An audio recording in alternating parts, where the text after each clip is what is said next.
Resilience. You probably heard that one. And when you now think, yeah, well, on the one hand, I want to be resilient, but daily life happens, right? And you're correct with that. Daily life happens. The question is, how do you stay resilient in business while all of that happens? And we have an expert on the matter with us here today. Hello and welcome, Jad Atwe. Thank you, Niels. Thank you for the invite. Thank you very much for taking the time to be with us here today. You wrote the book Resilient in Business. So, first, of course, I have to know what was your core motivation? Because writing a book usually does not get you a millionaire overnight. It's a lot of effort. You probably have to put in months, if not years. You need decades of experience. What was your core motivation to write that book? Yeah, it's a good question. I started my first business my background is engineering. So I was an engineer, then passionate about the construction industry. I went into general contracting. So I started a general contracting business that also did real estate development. So we're building homes and selling. Uh, when the market is good, everything is perfect in that business. It's not bad. But when the market goes the other way, you face a lot of challenges, and sometimes you don't see that the market is going the other way when everyone is optimistic about the future, kind of thing. I got caught off guard there, had some a bunch of my own challenges that happened all at once at the same time. That Mm-hmm. made it's like, okay, how do we navigate from here? Usually there's when you have one problem at a time, it's easy to solve it. It's easy to work through it. But when many come at the same time, it can be too much. Mm. So yeah, lost money on few projects. Then cash flow issues, basically issues with personnel at the same time, and you find yourself your back is against the wall. It's like, how do we stay resilient? How do we keep moving, keep pushing through? Because this is what I personally love. Like, I love this entrepreneurial journey, and this is where the vision has always been this way. So and at that moment is when I started. I thought, I mean, this is bigger than me. It's Mm. important to document what's happening. And the idea behind writing the business came at that point. Writing, I'm sorry, the book. Excellent. So you're speaking from first-hand experience with resilience. You're not someone who was sitting on the fence and saying, "Oh, I just like the topic." Exactly. No, I had I say more than my fair share of difficult times. Yeah.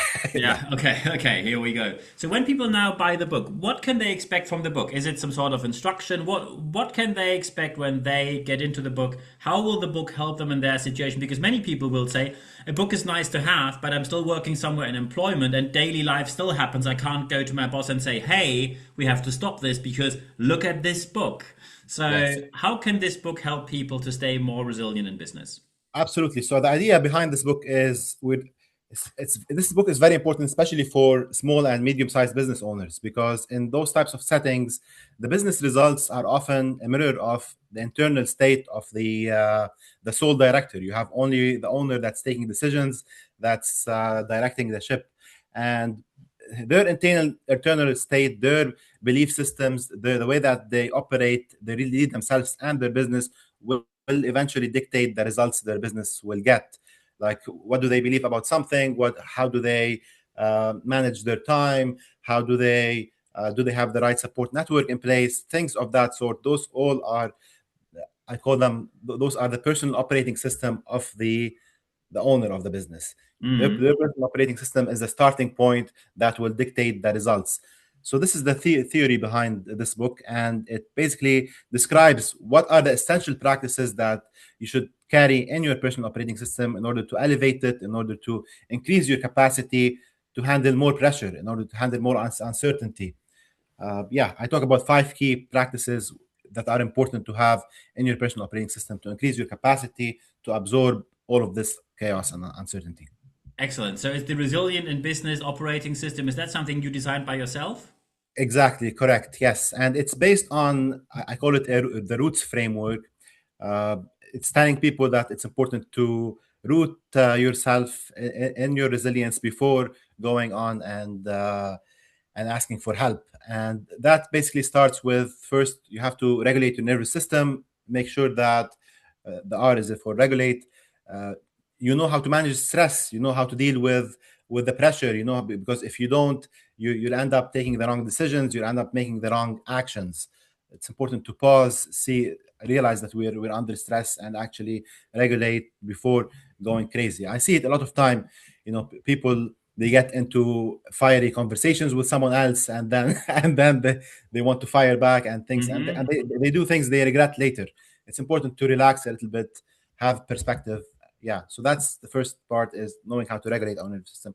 The second part is observing the loops and patterns that are holding us back, that are sabotaging our success. And sometimes those patterns can be unconscious, like we're not aware of them. Uh, for example, like people pleasing, business owners, they want to please their clients, so they do things that they do more work than they should. They don't charge for it. They undercharge. They hire the wrong people over and over again. There's a bunch of set of things that we don't do we do that are holding us back, and that are blind spots that we don't realize subconsciously. It's important to pinpoint those areas and actually address them, because they're not actually helping us. So that's observe. The third part is, I call it own. So owning your identity, coming back to what's true to you, understanding your purpose. This is what helped me move forward. It's like your back is against the walls. Okay, great. Why am I doing this? It's like Hmm. this is so painful. What will keep me going? What's your purpose? What's your vision? And then also being in a place where you're thinking and acting like the person that you want to where you want to be. So if you stay thinking small and be acting small, you're not going to build a bigger business kind of thing. The guy that's running a $500,000 business annually thinks differently than the guy that's running a $10 million business. It's just a different game. So it's important to think and behave and start building momentum towards that vision. And so that's owning your identity, being true to yourself, kind of thing, and filtering out the noise. A big mistake we do is solicit opinions from everyone. Hmm. Excellent.